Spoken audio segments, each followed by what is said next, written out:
PTI 5 अगस्त से पहले असेंबलियों से मुस्ताफ़ी हो जाएगी, इस्तीफ़ा दे देगी। ये जो सियासी बटेरे होते हैं ये एक जगह नहीं ठहरते। कोई नून की टिकट के पीछे होगा, कोई पीपल्स पार्टी की टिकट के पीछे होगा, कोई मौलाना फजलुर रहमान साहब की टिकट के पीछे होगा। बिस्मिल्लाहिर्रहमानिर्रहीम। मैं हूं जी डॉक्टर इब्राहिम मुगल। प्रोग्राम्स हैं स्पॉटलाइट और चैनल आपका अपना जेडी न्यूज़। जिना का पाकिस्तान, हम सब का पाकिस्तान इंशाअल्लाह। देखा करें, इसे मुफीद रहेगा आपके लिए हर लिहाज से इंशाअल्लाह। 2 बातें करनी है आज आपसे। पहली ये कि कोई ऐसा ग्रोह है जो ये खबर गर्म करने की कोशिश कर रहा है कि पीटीआई 5 अगस्त से पहले असेंबलियों से मुस्ताफ़ी हो जाएगी, इस्तीफ़ा दे देगी। देखें, अगर पीटीआई में कोई बंदा या कोई ग्रुप या खुद इमरान खान साहब भी ये सोचते हैं कि हमें असेंबलियों से इस्तीफ़ा दे देना चाहिए, तो ये अपने पाँव पर कुल्हाड़ी मारने वाली बात नहीं होगी। कुल्हाड़ी तो चंद उंगलियां काटती है, ये अपने पाँव पर बम मारने वाली बात होगी। इसलिए कल भी हमने कहा था कि मौज है दरिया में और बैरून दरिया कुछ नहीं। असल में जब आप मौज ले रहे हैं दरिया के, जब बाहर होंगे और अगर आप इस्तीफे दे देते हैं तो यकीन करें कि कोई बंदा भी जहाज के सफ़र को छोड़कर ट्रैक्टर पर सफ़र करना पसंद नहीं करेगा। इस्तीफे के बाद आपकी पोजीशन क्या हो जाएगी? लोग मफादात की बात करेंगे, लोग अपने फ़ायदे की बात करेंगे।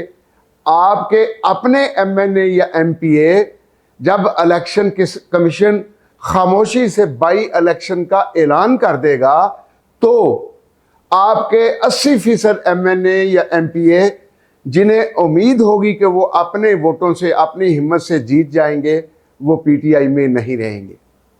दूसरी बात, इस्तीफा देने से पहले यहाँ एमएनए या एमपीए मुमकिन है ये सोचें कि अभी 1.5 साल हुआ है, 5 करोड़ लगाया, 10 करोड़ लगाया, ये मुश्किलात बर्दाश्त की और उसका तो अभी 10वां हिस्सा भी रिकवर नहीं हुआ, तो इस्तीफा देकर अपनी मौत को कौन खुद दावत दे?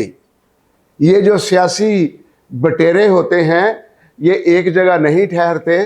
और बाकी रह गई बात ये कि अगर कोई बंदा बहुत ज़्यादा किसी पार्टी से वाबस्ता हो, उसकी तरबियत वहाँ की हो, उसकी खसलतों में वो चीज़ आ जाए, तो वो चंद लोग होते हैं जो अपनी पार्टी का, अपनी सोच का तहफ़्फ़ुज़ करते हैं, वरना लोग जीतो और जिताओ वालों की ट्राली में छलांग मारकर बैठ जाते हैं। खान साहब, अगर आप सोच रहे हैं तो ये अपने पाँव पर कुल्हाड़ी ना मारना। अभी तो आपकी कुछ असेंबलियों में आवाज़ उठती है। अभी तो आपका एमएनए या एमपीए कहीं जाता है तो वो तारफ़ कराता है कि मैं एमएनए हूँ या मैं एमपीए हूँ, और कुछ ना कुछ लोग इकट्ठे हो जाते हैं। जब आम एक आदमी हो जाएगा तो चे जाए कि आपके इस अमल को कौम अच्छा समझे। यकीन करें, जिसने भी आपके जहन में या आपकी पार्टी के जहन में या जिन अफराद ने आपकी पार्टी में ये तजवीज़ दी है या बात की है, वो असल में पहचान ले कि पीटीआई के दुश्मन हैं। वो ये भी नहीं चाहते कि थोड़ा सा जिस्म जो बचा है पीटीआई का, वो या चाहते हैं ये भी ख़त्म हो जाए और फिर किस्सा पारीना हो जाएगा और अखबार में तो नहीं, तारीख में फिर पढ़ा करेंगे कि ऐसी एक जमात आई जिसने खुदकुशी की और फिर उसका ना कोई नाम लेवा था और ना कोई साथ देने वाला था। अलहदा नहीं होना चाहिए। नहीं, आपने ऐसे कई रिश्तेदार देखे होंगे जो आहिस्ता आहिस्ता फंक्शंस में जाना छोड़ दें और एक वैसा वक्त आता है कि वो रिश्तेदार अकेला रह जाता है, तमाम रिश्तेदार उसका साथ छोड़ चुके होते हैं, हालांकि वो करीबी तल्लुक होता है। तो ये तो सियासी बात है कि ये छोड़ वो पकड़, ये छोड़ वो पकड़। कौन सा इसमें ऐसा तहरीकी आदमी है जो कहेगा नहीं जनाब ये है? ये सिर्फ मुंह के करने की बातें हैं। जब सर पर पड़ती है तो फिर लोग बड़े बड़े जो होते हैं वो भी आजमाइश में पूरे नहीं उतरते। ये अगर अमल आपने किया तो ये आपकी अपनी सियासी खुदकुशी होगी, और हुकूमत या अदालत तो आपको खुदकुशी या वो भुट्टो के रास्ते पर चलाए या ना चलाए, ये आप खुद जहर की पुड़िया खाएंगे और फिर आप सोचते रह जाएंगे कि हमारे साथ ये क्या हो गया है। ये एक जज्बाती फैसला हो सकता है, ये इससे कौम कभी भी नहीं आएगी आपकी हमदर्दी के लिए सड़कों पर। लोग मुतबादल को चुनना शुरू कर देंगे, बल्कि फौरन बहस शुरू हो जाएगी, अब इस इलाके में कौन खड़ा होगा। अगले ही दिन अगर इस्तीफा दिया तो अगले ही दिन जत्थे बनने शुरू हो जाएंगे, ग्रुप बनने शुरू हो जाएंगे, और मुखालफिन की और हमदर्दों की पार्टियां होनी शुरू हो जाएंगी। और कोई नून की टिकट के पीछे होगा, कोई पीपल्स पार्टी की टिकट के पीछे होगा, कोई मौलाना फजलुर रहमान साहब की टिकट के पीछे होगा। और आपकी टिकट लोग इसलिए नहीं लेंगे कि जिस तरह आपको दीवार से लगाया हुआ है, आपकी टिकट लेके या आपका एमएनए बन के या एमपीए बन के करना क्या है? ना आप वजीर बन सकते हैं, ना आप मशीर बन सकते हैं, ना आपको कोई फंड मिलेगा, ना इलाके के काम करा सकते हैं, ना थाने में किसी के साथ जा सकते हैं, ना किसी की जायज़ मदद कर सकते हैं। तो किसी का सर फिरा हुआ है कि फिर आपकी टिकट लेके 2-4-5 करोड़ रुपया खर्च करे और हार भी जाए। लिहाजा ऐसा मत सोचिए या ऐसा नहीं सोचना चाहिए। दूसरी स्टोरी, WTO बना था तो अमेरिका बहादुर ने अपनी सोच के तहत इसे बनाया और वो दुनिया पर मुआशी सरदारी कायम करना चाहता था अपनी। और वो ऐसा मुआशी निज़ाम ला रहा था जिसमें डिफरेंट बॉक्सेस थे कि ये ग्रीन बॉक्स होगा, ये रेड बॉक्स होगा, ये येलो बॉक्स होगा।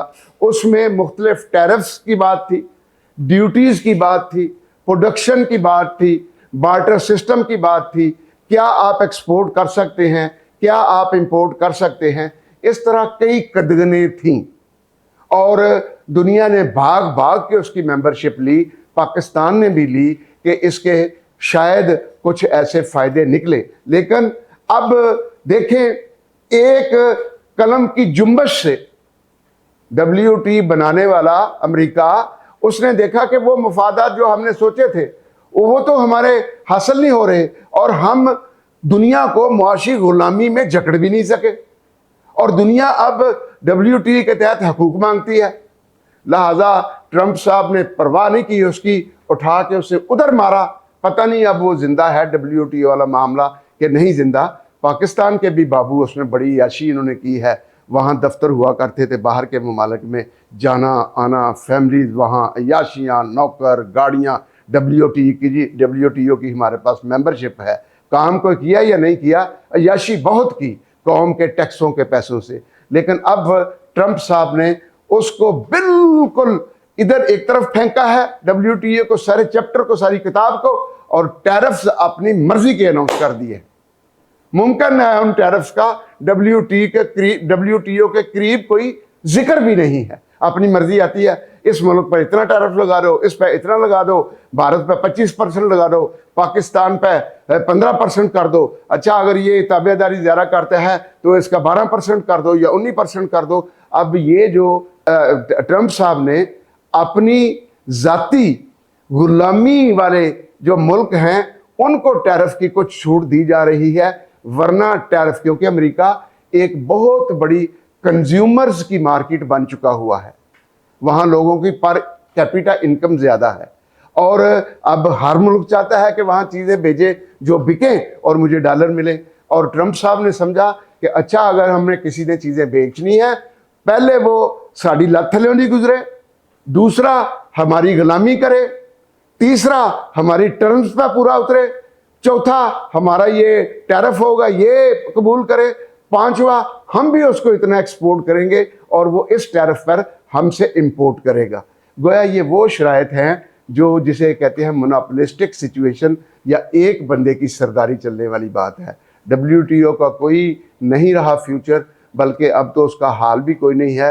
माजी उसे हटाया गया था, लेकिन दुनिया के चंद ममालिक मुआशी तरक्की कर रहे हैं और पाकिस्तान के जनाब शहबाज शरीफ साहब, जनाब अयूबी दोहिम साहब, मोहतरमा मरियम साहबा और ISI और ISPR के साहबान सुन लें कि बचेगा वही जो वैल्यू एडिशन में सबसे आगे होगा, बचेगा वही जिसकी कास्ट ऑफ प्रोडक्शन कम होगी, बचेगा वही जो वैरायटी डाइवर्सिफाइड प्रोडक्शन करेगा, बचेगा वही जिसके अपने खेत, अपनी चिमनियाँ, अपनी फैक्ट्रियाँ आबाद रहेंगी, बचेगा वही जो जदीद दौर की हम आहंगी लेके आएगा, खा वो IT की हो, खा वो आर्टिफिशियल इंटेलिजेंस की हो, खा वो मॉडर्न आर्टिफिशियल इंटेलिजेंस की हो। आर्टिफिशियल इंटेलिजेंस में चाइना बहुत आगे चला गया और अमेरिका के CIA ने आज बयान दिया है कि हम उससे भी मॉडर्न आर्टिफिशियल इंटेलिजेंस को लेके आ रहे हैं। गोया अब तो जंग या मुकाबला वहाँ तक पहुँचा हुआ है, लिहाजा हम कहें कि गंदम बोली, काट ली या कपड़ा बना लिया, इससे किसी के पैसे रोक लिए, या चीनी बना ली और किसानों को 4-4 साल गन्ने के पैसे ना दिए तो बड़ा अमीर हो गए। अब ये माजी के किस्से बनने वाली हैं चीज़ें। अब आपको जदीद दौर में आंखों में आंखें डालना होंगी। अब आपको मॉडर्न दुनिया का मुकाबला करना होगा, और वो कौन करेगा? सिविल बाबू तो उसके लिए 1% भी तैयार नहीं। पिछले 80 साल में क्या उसने जिद्दत दिखाई। 1.5 करोड़ गांठ हम कपास की पैदा किया करते थे और सेक्रेटरी एग्रीकल्चर जाया करता था डायरेक्टर जनरल रिसर्च के पास, तो वो चौथे फ्लोर पे होता था, तो सेक्रेटरी सबसे ज़मीन पर नीचे खड़ा हो जाता था। क्यों? कि वो मुझे नीचे आकर रिसीव करे, क्योंकि मैं सेक्रेटरी हूँ।